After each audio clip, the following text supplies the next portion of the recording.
नमस्कार दोस्तों, मैं हूं रामेंद्र सिंह चौहान। सनातन धर्म क्या है, इसको समझना आज के परिवेश में बहुत आवश्यक है। दक्षिण भारत में सनातन धर्म की आलोचना हो रही है। उत्तर भारत में भी राजनीतिक दल अपने अपने गुणागणित से सनातन धर्म की आलोचना करते हैं, उसकी निंदा करते हैं। लेकिन वर्तमान स्थितियों में, वर्तमान परिवेश में सनातन धर्म को समझना अति आवश्यक है। और यह भी आवश्यक है, इसलिए भी आवश्यक है कि यह यानी सनातन धर्म, प्रकृति यानी नेचर हमें क्या देता है और हम उसे कितना एडॉप्ट कर पाते हैं, उसे कितना ग्रहण कर पाते हैं। सामान्य तौर पर देखें तो चाहे वह सनातन धर्म की बात हो या नेचर की बात हो, हम जितना उसे ग्रहण करते हैं, व्यक्तित्व विकास हमारा उतना ही बेहतर होता है। आज इसी गंभीर विषय पर चिंतन करेंगे, विमर्श करेंगे। आज इस विषय पर विमर्श के लिए हमारे साथ मौजूद हैं गजल भजन singer, music director, motivational speaker Vijay Singh. Vijay Singh का सनातन धर्म, सामाजिक विज्ञान और मोटिवेशनल पॉइंट ऑफ व्यू से यानी व्यक्तित्व विकास और किसी को प्रोत्साहित करने के आयाम को लेकर उनका गंभीर अध्ययन है, चिंतन है, विमर्श है। तो आइए बात करते हैं, चर्चा करते हैं विजय सिंह जी से। तो विजय सिंह जी, आपकी दृष्टि में सनातन धर्म व्यक्तित्व विकास में कितना सहायक है और ब्रह्मांड से लेकर वर्तमान स्थितियों तक और नेचर का यानी नेचर पर आपका दृष्टिकोण क्या है? नमस्कार दोस्तों, आप सभी को वंदन चंदन। जैसा कि हमने बोला था कि धर्म के 10 लक्षण हैं, उनके आचरण हैं, उनको उन्हीं नियमों को उनको फॉलो करना है, उनका आचरण करना है। तो ये जो अद्भुत चीज़ है ये पूरे ब्रह्मांड में है। अब देखिए, एक बहुत बड़ी बात बताएं आपको। अक्सर लोग कहते हैं नवग्रह होते हैं, अनेक ग्रह, अनंत ग्रह हैं। लेकिन आज तक सदियों से कभी कोई ग्रह कभी किसी दूसरे ग्रह से टकराया नहीं है। क्यों नहीं टकराया? क्यों? सभी ग्रह एक दूसरे की परिक्रमा कर रहे हैं। कभी आप डिटेल में ब्रह्मांड को देखिए, गैलेक्सी को देखिए ना, या किसी वैज्ञानिक तथ्य पर चले जाइए या वैज्ञानिक आधार पे चले जाइए, नासा में जाके देखिए, तो वहां पर आप पाएंगे कि ये जितने भी ब्रह्मांड में ग्रह हैं वो सब एक दूसरे की परिक्रमा कर रहे हैं, कोई टकराता नहीं है और सबने एक दूसरे को संभाल रखा है। तो प्रेम का इससे बड़ा कोई एग्जाम्पल हो ही नहीं सकता। प्रकृति खुद कहती है। और मालूम है आपको, एक बहुत बड़ी बात बताऊं, स्वामी राम कहते थे कि इस ब्रह्मांड का जो प्रथम यात्री है वो प्रेम है, प्यार है। प्रेम पहला यात्री है इस ब्रह्मांड का। और प्रेम सब में होता है, जानवरों में होता है, पंछियों में होता है, पौधों में होता है। आप किसी पौधे को अगर प्यार से संवारते हैं ना, तो वो रिस्पॉन्स करता है, आपको जवाब देता है। और अगर आप लगातार किसी पेड़ को गालियां देते रहिए, उसकी बुराई करते रहिए, उसको डांटते रहिए, तो वो पेड़ सूख जाएगा। ये अनुभव की हुई चीजें हैं, आजमाई हुई चीजें हैं, ऐसे ही नहीं कह दिया। और ये गुण प्रकृति देती है। बच्चा बड़ा होता है, पैदा होता है, आप उसको कुछ मत सिखाइए, वो अपने आप सीखता है।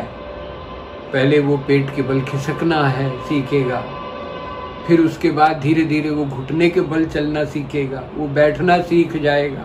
हम तो उसको सहारा देते हैं, फिर वो चलना भी सीख जाएगा। आप 1-2 बार उंगली पकड़ के इसलिए सहारा देते हैं कि भाई अभी पहली बार सीखा है, गिर न जाए। हम उंगली पकड़ के उसको चलाना सीखते हैं और उसके बाद उंगली छोड़ देते हैं, बच्चा चलने लगता है।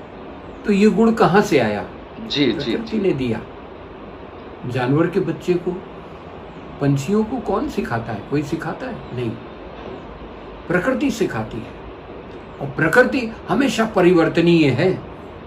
प्रकृति में नए नए आयाम, नए नए समझ लीजिए रिकॉर्ड्स बनते रहते हैं। हमें उनसे सीखना चाहिए। विद्या का तात्पर्य ही यही हुआ। ये भी धर्म में कहा है, धीर विद्या सत्यम अक्रोधो। सत्य को उसकी गहराई तक जानो, ब्रह्मांड को उसकी गहराई तक जानना ही तो आवश्यक है।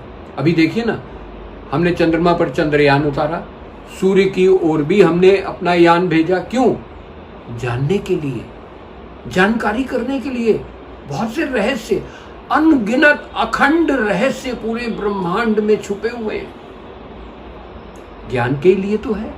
लाखों वर्षों पहले, करोड़ों वर्षों पहले भारत के बड़े बड़े ऋषियों ने, मुनियों ने, संतों ने अपने ज्ञान से, अपने अनंत विज्ञान से इन सब चीजों की परिभाषाएं दे दी, कैलकुलेशन दे दिया, मैथमेटिक्स दे दिया, साइंस दे दी, विज्ञान दे दिया। क्या नहीं दिया विश्व को? लेकिन हमने कभी उसकी अहमियत समझी नहीं। हम अहमियत उसकी समझते हैं कि जिसने एक यूनिवर्सिटी में डिग्री ले ली और वो समझ लीजिए वो सबसे बड़ा ज्ञानी बन गया। ऐसा नहीं होता। मैं आपको बताता हूं, कबीर का नाम तो सबने सुना होगा। कबीर को रहस्यवादी कवि कहा जाता है। वो बिल्कुल पढ़े लिखे नहीं थे, लेकिन आज कबीर के एक एक पदों पर, एक एक लाइनों पर बड़ी बड़ी यूनिवर्सिटीज में रिसर्च हो रही है। फिर कितनी गूढ़ बातें बोली हैं। उनको रहस्यवादी कवि ही कहा जाता है, रहस्यवाद का कवि ही कहा जाता है। तो वो रहस्यवाद क्या है? वो समझाते हैं अपनी लाइनों में। तो कबीर से बड़ा कोई रहस्यवादी कवि नहीं हुआ। हाँ, अब उनकी लाइनों को, उनकी पंक्तियों को आप कैसे समझते हैं, आप अपने ऊपर कैसे लेते हैं, ये निर्भर करता है आपके पिकअप सेंस पर। अब आप अपने पिकअप सेंस को कैसे बढ़ाएंगे, हमें ये सिखाना चाहिए बच्चों को। पिकअप करना तो बच्चे को नेचर देती है, प्रकृति देती है, लेकिन उसको बढ़ाएंगे कैसे? बच्चों को सिखाना चाहिए चिंतन से, एग्जाम्पल देके, सत्य को अंतिम तह तक उनको बताने की कोशिश करनी चाहिए। यही तो विद्या है। और हम भूल चुके हैं भारत को विश्व गुरु क्यों कहा जाता है। बहुत से लोग आज कहते हैं, मेरे तमाम यार दोस्त हैं, जब बैठते हैं हम लोग, वो कहते रहते हैं भारत विश्व गुरु बनेगा। मैं कहता हूँ बनेगा क्या होता है भाई? बड़ी हंसी आती है, बड़ी हास्यास्पद बात है। भारत तो विश्व गुरु आदि और अनंत से था और है और आगे भी रहेगा।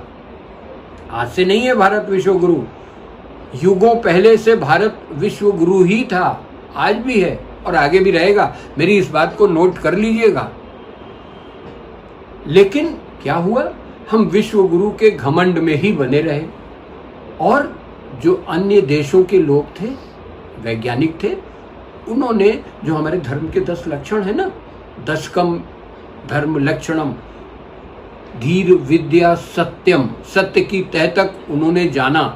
उन्होंने अपने अंदर एक जिज्ञासा पैदा की, क्यूरियस बने, क्यूरियसिटी डेवलप की और उसमें वो आगे बढ़ गए।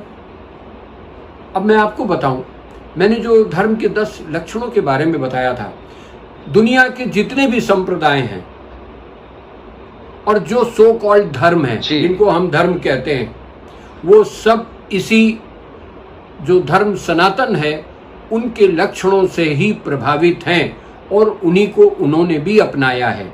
भाषाएं अलग अलग हैं, बोली अलग अलग है, मानने के तरीके अलग अलग हैं, लेकिन है वही धर्म जो सनातन है। एक फिल्म आई है हॉलीवुड की, द 10 कमांडमेंट्स। देखिए उसको जाकर। हमने देखा है, 10-10 बार देखा है। मैं जब 5 साल का था, 6 साल का, तब मैंने पहली जो फिल्म देखी थी वो द 10 कमांडमेंट्स देखी थी। वो 10 कमांडमेंट्स हैं क्या? वो यही धर्म के लक्षण ही तो हैं। लेकिन हम मानते नहीं, अरे ये तो पिक्चरें हैं। अरे हम इन्हीं जितने भी भगवान के स्वरूप हैं, सब कुछ हमने ये फिल्मों से ही सीखा है, देखा है और उसी को मानते हैं, और फिर हम फिल्मों की बुराई भी करने लगते हैं। तो 10 कमांडमेंट्स जितने पुराने लोग हैं उन्होंने ज़रूर देखी होगी। मेरा निवेदन है आप सब लोगों से, अपने बच्चों को 10 कमांडमेंट्स ज़रूर दिखाएं। मैंने तो जब मैं 5 साल का था तब देखी थी पहली बार, उसके बाद न जाने मैंने कितनी बार देखी, और मैं उसमें एक एक सीन पर मैं इतना भावुक हो उठता था कि मैं आपको बता नहीं सकता। ये वही धर्म के 10 लक्षण हैं, जो हमारा धर्म सनातन है ना, वही 10 लक्षण है। तो पूरे ब्रह्मांड में धर्म के यही 10 लक्षण लागू हैं। आप माने या ना माने, ये आपके चिंतन पर निर्भर करता है दोस्तों। नमस्कार। अब अगर गंभीरता से चिंतन करें, मनन करें, विमर्श करें, तो प्रेम से बड़ा कोई सहयात्री नहीं है किसी के भी जीवन में। जैसा कि विजय सिंह का दृष्टिकोण कहता है कि ब्रह्मांड का सर्वप्रथम यानी सबसे पहला यात्री अगर कोई है तो प्रेम है। जी हाँ, प्रेम से बढ़कर कोई नहीं है। अब दूसरे नज़रिए से देखें तो प्रकृति यानी नेचर जीवन को बहुत कुछ देता है। आप नेचर से अपना जीवन बदल सकते हैं, अपना पर्सनालिटी डेवलपमेंट कर सकते हैं। नेचर आपको बहुत कुछ देता है, बस ज़रूरत है कि आप नेचर से कितना एडॉप्ट कर पाते हैं अपनी पर्सनालिटी डेवलपमेंट के लिए। तो यह तो बात हुई नेचर की। अब वैसे देखें तो भौतिकता में या व्यवहारिक जीवन में अगर प्रथम शिक्षिका माँ होती है तो व्यक्तित्व विकास में बड़ी भूमिका नेचर की होती है। पर्सनालिटी डेवलपमेंट जैसा कि विजय सिंह के नज़रिए से है कि नेचर आपको बहुत कुछ सिखाता है, चलना फिरना, बस उसमें सहयोग होता है आपका यानी पेरेंट्स का, उसमें सहयोग होता है। और माँ की तो बड़ी भूमिका होती है, माँ प्रथम शिक्षिका वैसे भी कही जाती है, लेकिन नेचर को भी पर्सनालिटी डेवलपमेंट में कम नहीं आंका जा सकता है। सनातन क्या है, धर्म क्या है, ब्रह्मांड क्या है, ग्रह क्या है, नेचर क्या है, इस पर आपने विजय सिंह जी की राय सुनी, उनका विमर्श सुना। निश्चित रूप से पर्सनालिटी डेवलपमेंट में नेचर, सनातन धर्म का बहुत बड़ा रोल है, बहुत बड़ी भूमिका है, बहुत बड़ा योगदान है। आपने इस वीडियो को देखा, आपको यह वीडियो कैसा लगा कमेंट बॉक्स में हमें अवश्य बताएं। वीडियो को शेयर करें। यदि आप हमारे चैनल पर नए हैं तो हमारे चैनल को सब्सक्राइब करें, जिससे हमारे आने वाले वीडियो, आने वाले नोटिफिकेशन आपको मिल सके। दोस्तों, वीडियो को लाइक करना ना भूलें। आप लाइक करते हैं तो हमारा प्रोत्साहन होता है, हमारा मोटिवेशन होता है।